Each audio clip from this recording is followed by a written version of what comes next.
한국 요괴 시리즈 분, 귀.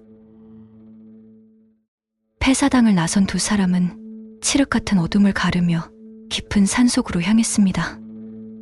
달빛조차 스며들지 못하는 짙은 숲길을 헤치고 나아가자 멀리서 짐승의 울부짖음과 사람들의 비명 소리가 들려왔습니다. 가파른 언덕 위에 다다른 그들은 숨을 고르며 아래 펼쳐진 참혹한 광경에 저도 모르게 뒷걸음질 쳤습니다. 바람을 타고 코끝을 스치는 비릿한 피 냄새는 역겨울 정도로 진했고 짐승의 포효와 사람들의 비명이 뒤섞여 아비규환을 이루었습니다. 숨소리조차 들리지 않는 언덕 아래는 죽음의 그림자로 가득했고 거대한 흑호는 마치 사냥감을 가지고 노는 듯 검은 무복의 사람들을 무자비하게 유린하고 있었습니다. 흑호의 날카로운 발톱에 찢겨나간 팔다리가 나뭇가지에 걸려 허공에 흔들리고 뜯겨나간 살점들은 핏물에 젖어 땅바닥을 붉게 물들였습니다. 그 광경을 지켜보던 그들의 머리 위에서 나직한 목소리가 들려왔습니다. 먼 길 오시느라 고생하셨습니다. 대모님. 그곳엔 새하얀 가면을 쓴 남자가 나무 위에 걸터 앉아 그들을 내려다보고 있었습니다. 가면 뒤로 드러난 남자의 눈은 마치 밤하늘의 별처럼 차갑게 빛났습니다. 대모는 싸늘한 시선으로 가면 쓴 남자를 흘끗 올려다보며 냉소적인 미소를 지으며 말했습니다. 나까지 불러들이다니 꽤나 급했나 보군. 남자는 대모의 도발적인 말에도 아무런 감정 변화 없이 차가운 눈빛으로 그녀를 응시했습니다. 그녀의 싸늘한 시선이 가면 속 남자의 차디찬 눈과 부딪히자 마치 주변 공기가 얼어붙는 것처럼 느껴졌습니다. 두 사람 사이에 팽팽한 긴장감이 흐르던 찰나 옆에 있던 야귀가 웃음을 참지 못하고 크크거리기 시작했습니다. 남자에게서 시선을 거둔 대모는 야귀를 향해 날카로운 눈빛을 던지며 낮은 목소리로 말했습니다. 내 힘이 필요하면서도 이런 무례를 참을 만큼 만만한 존재가 아니라는 걸 명심해야 할 것이야. 가면 쓴 남자는 대모의 차가운 말투에 고개를 숙여 어깨를 들썩이는 야귀를 쳐다보았습니다. 가면이 자신을 쳐다보는 걸 느낀 야귀는 어깨를 으쓱하며 괜시리 딴청을 피우며 가면의 시선을 피했습니다. 야귀의 그런 모습에 가면 쓴 남자가 고개를 저으며 대모에게 말했습니다. 대모님의 기분이 상하셨다면 제가 대신 사과드리겠습니다.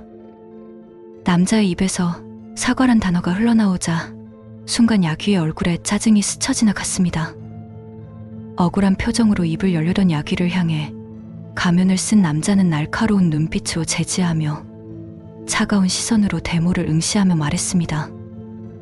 이제 그만 화를 푸시고 시작하시지요. 가면 쓴 남자의 단호한 태도의 대모는 더 이상 말을 잇지 못하고 언덕 위로 나아가 섰습니다. 대모가 언덕 아래를 내려다보자 흑호와 검은 무복의 남자들이 여전히 치열한 혈투를 벌이고 있었습니다. 수많은 무사들이 흑호의 발 아래 피를 흘리며 쓰러졌지만 그 자리는 금세 다른 무사들로 채워졌고 그들은 검과 창으로 끊임없이 흑호를 공격했습니다.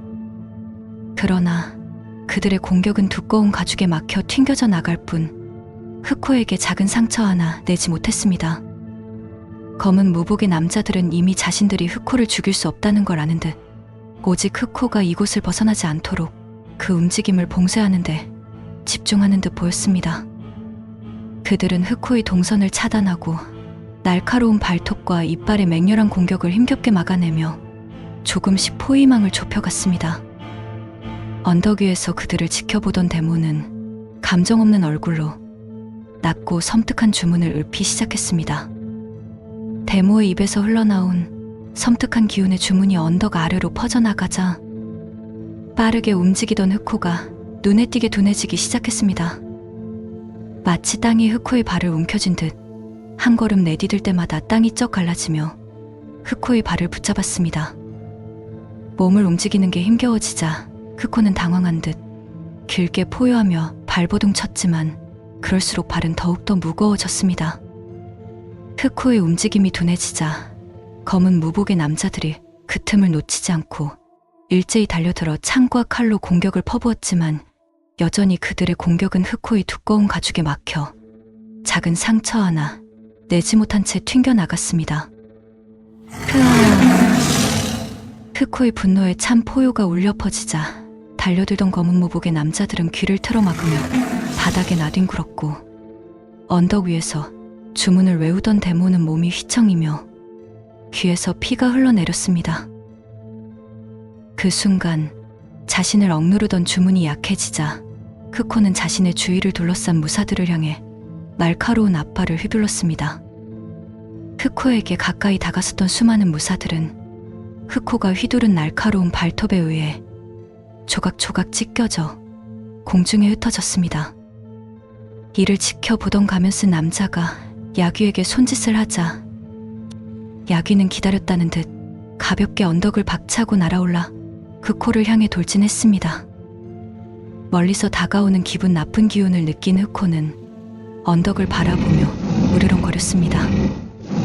야귀는 한달음에 흑호에게 다가서며 공격을 가했고, 흑호는 날카로운 발톱을 휘둘러 맞받아쳤습니다.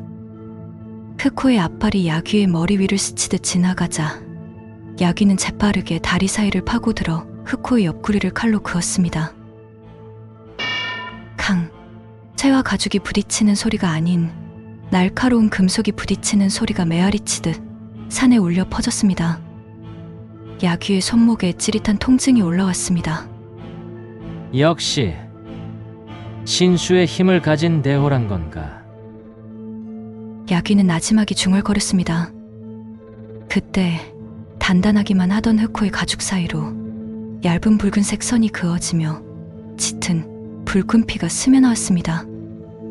야귀는 언덕 위에서 주문을 외우던 데모를 올려다보며 비웃듯 말했습니다. 영 신발이 떨어진 건 아닌가 보네. 킥킥. 그 순간 자신의 몸에서 피가 흘러내리는 것을 느낀 흑호의 눈빛이 변했습니다. 분노로 가득 찬 흑호가 야귀를 향해 맹렬히 달려들었습니다. 언덕을 바라보며 잠시 딴 생각에 빠져있던 야귀는 갑작스러운 흑호의 공격에 흠칫 놀라 뒤로 물러섰습니다. 흑호의 날카로운 발톱이 공기를 가르며 야귀의 얼굴을 스치듯 지나갔습니다. 야귀는 즉시 몸을 굴려 공격을 피한 뒤 재빨리 자리에서 일어나 흑호의 사정거리에서 벗어났지만 그의 뺨에는 어느새 얇은 선이 그어지며 붉은 피가 스며나오기 시작했습니다. 이런 된장 되질 뻔했네. 야귀는 자리에서 일어서며 손등으로 뺨에 흐르는 피를 닦아내고 투덜거렸습니다. 그때 야귀의 귓가에 흑호의 낮은 으르렁거림이 들려왔습니다. 가슴을 쓸어내린 야귀는 방금 전에 아찔했던 순간을 떠올리며 표정을 굳혔습니다. 빈틈을 보였다간 순식간에 갈갈이 찢기겠는데. 크르르. 흑호는 자신의 공격을 피한 야귀를 잔뜩 긴장한 채로 노려보았습니다. 그러나 이내 깊은 숲속을 울리는 포효와 함께 야귀를 향해 달려들어 맹렬한 공격을 퍼부었습니다. 야귀는 순간적으로 몸을 틀어 흑호의 공격을 간발의 차로 피했고 그 기세를 몰아 재빠르게 반격했습니다. 야귀의 검이 번뜩이며 흑호의 목덜미를 향해 날아갔지만 흑호는 날렵하게 머리를 숙여 공격을 피하며 피 냄새에 흥분한 짐승처럼 더욱 흉폭하게 달려들었습니다. 흐르릉. 야귀는 흑호의 맹렬한 기세에 밀려 뒤로 물러나며 간신히 검을 휘둘러 공격을 막아냈지만 좀 전까지 웃음을 머금던 얼굴은 어느새 긴장감으로 굳어 있었습니다. 바로 그때 언덕 위에서 주문을 외우던 데모의 손짓이 미세하게 멈췄습니다. 그 순간 주변의 섬뜩한 기운이 사라지며 흑호를 짓누르던 압박감도 함께 사라졌습니다. 흑호는 자신을 억누르던 힘이 사라지자 강렬한 기세를 내뿜으며 야귀를 몰아붙였습니다. 뭐야? 이 녀석 갑자기 왜 이렇게 힘이 넘치는 거야? 야귀는 당황하여 소리치며 흑호의 강력해진 공격을 가까스로 막아내고 있었습니다. 가면 쓴 남자는 데모가 주문을 멈춘 걸 눈치챘지만 아무런 내색도 하지 않았습니다. 그는 이 상황이 흥미롭다는 듯 입가에 미세한 미소를 지으며 흑호와 야귀의 싸움을 지켜보았습니다.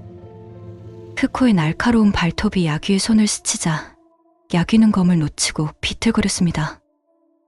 흑호는 기회를 놓칠세라 야귀에게 달려들었고 야귀는 본능적으로 옆으로 피하며 흑호의 등에 올라탔습니다. 크앙!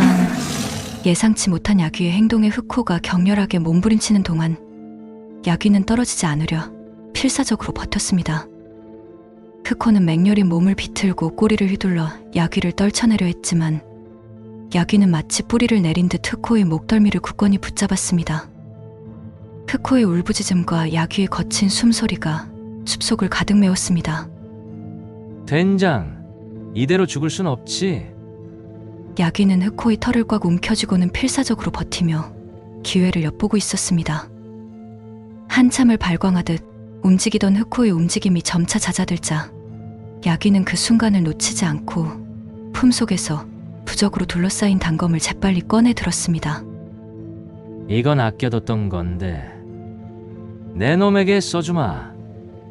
야귀가 외치며 단검을 흑호의 목덜미에 꽂았지만 단검은 흑호의 두꺼운 가죽에 막혀 더 이상 들어가지 않았습니다. 그 순간 단검을 감싼 부적의 글씨가 붉게 타오르며 사라지자 단검은 마치 두부를 자르듯 흑호의 가죽을 뚫고 목덜미 깊숙이 파고들었습니다. 크악! 흑호는 고통에 찬 비명을 토해내며 몸부림쳤지만 이내 힘없이 쓰러졌습니다. 주변은 순식간에 깊은 정막 속으로 빠져들었습니다. 야귀는 털썩 주저앉아 가슴을 쓸어내리며 안도의 숨을 내쉬었습니다. 아이고, 뒤질 뻔했네. 이 녀석 생각보다 훨씬 강한데? 야귀는 숨을 고르며 언덕 위의 대모를 노려보았습니다. 흑호의 힘이 갑자기 강해진 것이 대모의 소행인 듯한 느낌이 들었습니다. 대모는 그런 야귀의 시선을 무시하듯 냉담한 표정으로 말했습니다. 용케도 살아남았구나. 가면을 쓴 남자와 대모는 언덕을 내려와 야귀에게 다가왔습니다. 야귀는 여전히 경계심을 풀지 않고 대모를 노려보며 말했습니다. 대모님 어쩌죠. 제가 죽기를 바랬을 텐데. 이렇게 살아있어서 화병 도지시는 거 아닙니까? 킥킥킥. 대모는 인상을 찌푸리며 말했습니다. 내 놈의 그 천박한 입은 언제쯤 다물 생각이냐? 대모는 가면 쓴 남자가 옆에 있어서인지 더 이상 이렇다 할 말 없이 품속에서 붉은 부적을 한 장 꺼내들어 흑호의 이마에 가져다 대었습니다. 그러자 흑호의 심장에서 희미한 빛이 뿜어져 나와 부적에 스며들었습니다. 흑호의 육체는 빠르게 부패하기 시작했고 곧 먼지처럼 사라져 버렸습니다. 가면 쓴 남자는 대모를 바라보며 말했습니다. 수고하셨습니다. 대모님, 이 힘은 앞으로 저희에게 큰 도움이 될 것입니다. 그는 야귀를 잠깐 바라보더니 곧바로 몸을 돌려 숲속으로 사라졌습니다. 가면 쓴 남자가 아무 말 없이 뒤돌아가자 야귀는 힘겹게 몸을 일으키며 다급하게 외쳤습니다. 힘들어 죽겠는데 혼자 가면 어떡해요? 야귀는 비틀거리며 가면 쓴 남자를 따라 숲속으로 사라졌습니다. 대모는 그들이 사라진 곳을 응시하며 차갑게 중얼거렸습니다. 언제까지 그렇게 기고만장할 수 있을지 두고 보자. 곧 너희들의 진짜 역할을 알게 될 것이다. 대모는 흑호의 힘이 담긴 부적을 품속에 넣고는 음산한 미소를 지으며 흑호가 사라진 곳을 바라보았습니다. 어느새 숲속에는 빛이 밀려와 어둠을 밀어내며 새벽의 흔적을 지웠습니다. 한편 소녀는 흩투성이가 된 손으로 남자가 말한 땅을 파 내려가고 있었습니다. 한국 요괴 시리즈 분기 다음 편에서 만나요. 구독과 좋아요 부탁드려요. 여러분들의 구독과 좋아요는 저에게 큰 힘이 된답니다. 여기까지 봐주신 분들 고마워요. 코롬 안녕.